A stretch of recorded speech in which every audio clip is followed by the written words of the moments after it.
காலேஜுக்கு வர டைம் ஆச்சு. ஒரு ஷர்ட் கூட உருப்படியா இல்லை, எல்லாம் வெளுத்து போச்சு.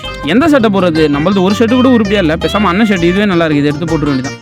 டேய் என்ன பண்ணினுங்கிற? சொல்றா, யாரை கேட்டுறான் ஷர்ட்டை போட்டா? அந்த ஷர்ட்டை முதல்ல கைட்டுடா.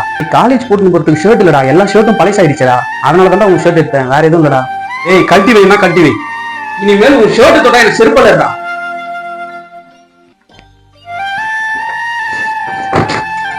ஏய் காலேஜ் டைம் ஆச்சு, ஏன் இந்த மாதிரி பனியனோட உட்காந்துருக்க? அம்மா காலேஜ் கிளம்ப இந்த ஷர்ட் இல்லைன்னு சொல்லிட்டு எல்லாம் பழசாயிடுச்சு. நான் ஒரே ஒரு ஷர்ட் எடுத்து போட்டோமா. ஷர்ட் எடுத்து போட்டது ஒரு தப்பாமா? அது எப்படி திட்டுறான் தெரியுமா? ஏய் குழந்தை காலேஜ் போகும், ஒரு சட்டை எடுத்து போட்டான். அவன் போட்டதுல நீ என்ன குறைஞ்சிட போற? எது கைட்டி போட சொன்ன?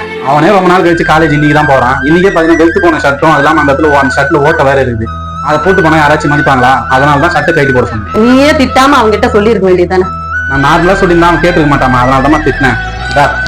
2000 ரூபாய் காசு இருக்கு, நீயா கொடுக்குற மாதிரி கொடுத்தா அவன் ட்ரெஸ் எடுத்து சொல்லுவேன். நான் கிழிஞ்ச ஷர்ட் கூட போட்டு போயிடுமா. நான் காலேஜ் போற நல்ல ஷர்ட்டா போட்டு மாட்டோமா.